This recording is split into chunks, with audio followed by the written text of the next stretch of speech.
What's going on, Well2 family? Welcome back, welcome back. Today's another great day. I appreciate all the support. Now, we have Kevin Martin right next to me on the left, and he's gonna do a tutorial.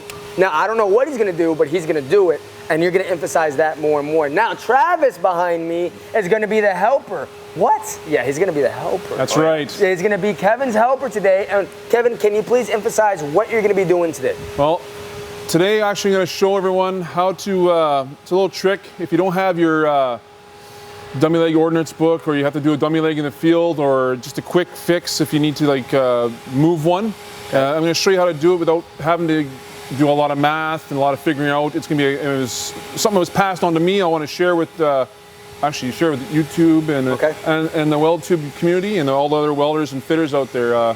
What it is basically a quick little trick with using a piece of angle iron. Sweet. Just scrap around sight and then just work on the fly, basically. So pretty much it's a quick little dummy leg tutorial. Yeah, a quick little dummy leg. And, and this can be used on anything. Sweet. Even like I guess even on doing saddle on pipe, like when you do a branch connection, it's pretty much the same principle. Any size pipe and configuration. Exactly, any size pipe configuration. You have a dummy leg or a branch.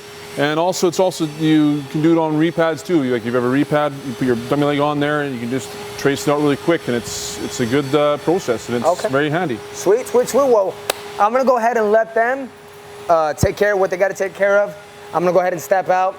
Again, guys, I'm letting more people come in and do tutorials. You know, I love having people from, you know, Chesson from Australia. He's right behind there over there. You got Travis Field right here from Canada. Both of these guys are from Canada, so I'm trying to bring more and more people in with more knowledge of welding and fitting or whatever the case may be, and let them take over, guys. It's not always about me, it's about other people as well. It's all about giving back. So I'm gonna let them take over. Y'all go ahead, I'll be out. Thank you.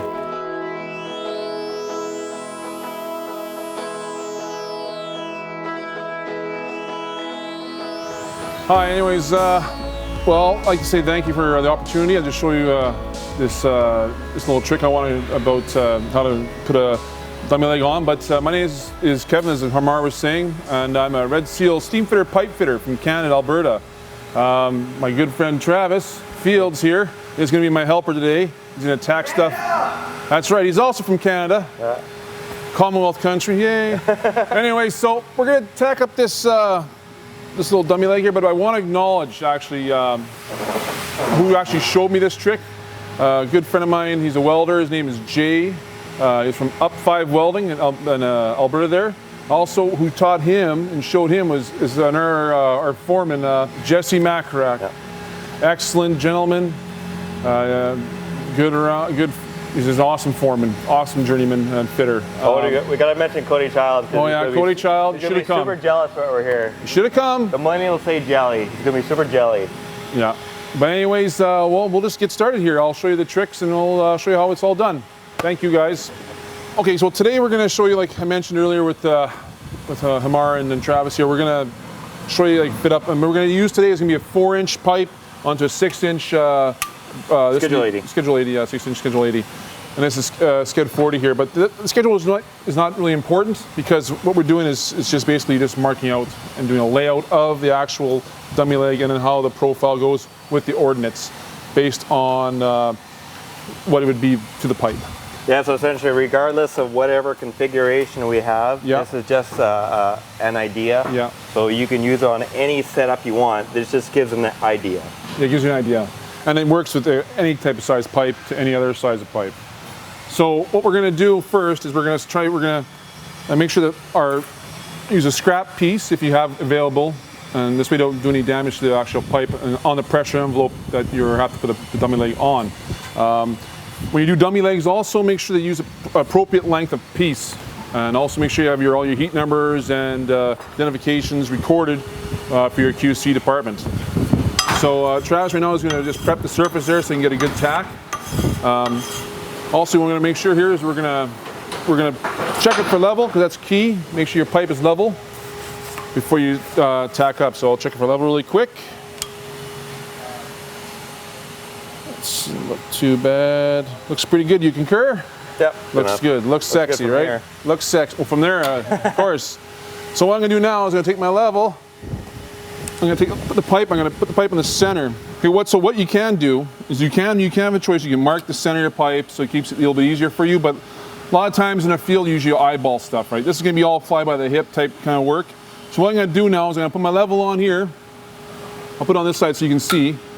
I'm gonna level the pipe. Travis is gonna tack to one side. Then I'm gonna make sure she's level. He'll tack the other side, and we're gonna square it up. Make sure she's all square, so that it's true and plumb to what we need our dummy leg to be. So also when we do our trace out, that there's not gonna be an issue with it being out of square, and it'll look really goofy on your pipe after you weld it back on. So I'm gonna set for level. I'm gonna show you your way here, Travis. Here, sorry about that, buddy. I'm level there. Okay, so essentially what we're doing here is we're gonna have the level going this way. So it's like the pipe either goes this way or it goes this way. Yeah. And whichever way it pulls the most, I gotta tack it on one side, and then we can either push it or pull it. Pull it, yeah. I wanted to pull that way anyways. Okay, perfect. That looks really good. And we're gonna make sure it's, oh, you're good. See if there's like runs and everything on here, we're just gonna make sure that this is level this way, and we're gonna make sure it's this level this way. Yeah. And so right now it's all level every which way. Every which way is perfect. Now I'm gonna show you, we could, if we're gonna show you now what we're gonna use to actually do the marking out, and how we actually gonna put the ordnance from on the pipe with a piece of angle iron. Back to what I was saying about angle iron here. So what we gotta do is you get a piece of scrap angle iron site, or if you have one, the lighter the gauge, the better, but not too light so it's too flimsy. It's going to cause it to distort. Yeah, distort the actual your coordinates. Okay, so we had to cut it. Basically a 45, or you can cut it. It doesn't matter any angle, as long as you got it cut where you got the angle cut on your leading edge. This is your leading edge to mark your coordinates, and then this here is going to be cut straight across. I put a mark here by mistake. We won't put that. We'll ignore that mark there. That's a boo-boo. Yeah, because essentially what we have overall is that this right here is the pointer, and the reason why that's the pointer is because that is what is flush against here. Everything is flat, and it falls around the pipe. And when it drags around, it's flat. So what we're going to do is we're going to have this dragging around the pipe. As you can see, it's already marked out to where it should line up. This pipe should line up. And we'll have the marker up here, just a little bit easier up here than down here, just for visual for the viewer. Yeah. We'll have it, and we'll mark it around. It'll follow the contour of the pipe. We'll have our markings up here. Everything that is down here will be up here, and we'll cut it out up here. Exactly. And you want to make sure when you do your dummy legs that you actually have yourself a piece of the pipe that's going to be long enough so that it's when you come. Any trial and error. Yeah, right? Trial and error. Yeah, and also you got to do grinding and fitting. And when you do you got many ways of cutting it. You can cut with the grinder. You can cut with a torch. So if you do cut with a torch with enough cut-off material or with a kerf, that you can be able to clean it up and so it fits better in the pipe. And we'll be using a torch today to cut that. So we're going to start marking this. You want to use pink or you want to use... Let's use white, easier. White to see, easier to see. Okay, so I'm going to hold it on the pipe. We'll start right... I'll give you this and I'll rotate that. Okay, sounds good. Okay, are we ready to go? I'm ready to go, so I'll put the first coordinate mark there. So the viewer needs to look at the pointing leading edge there, watch as it traces around here, and then watch as Kevin marks it up there. Are you ready? Yes, sir. Let's go. You got her?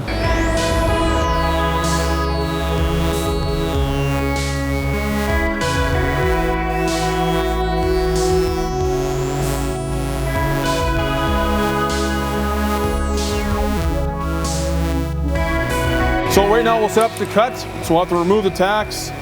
I'll put it back into our spinner, and we'll cut it up the torch. We'll be right back with you. Yeah.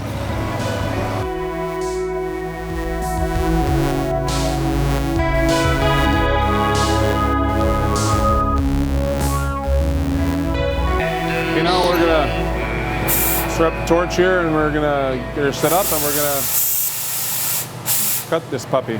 Beauty. Okay, I'll spin it for you. You just go ahead and do your magic.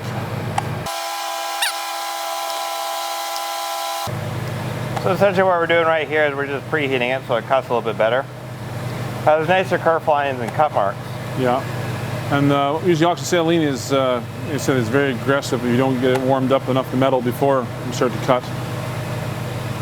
Harder to cut too, like Travis said. Very hard to cut. That's good enough. Ready to go? Back it up a bit here. Right there. And also when you cut these things, depending on the angle, if I angle like that, it's going to cut a bevel. more straight. I want it to be straight. I don't want it to be like that. I want everything to be 100% straight, perpendicular, everything.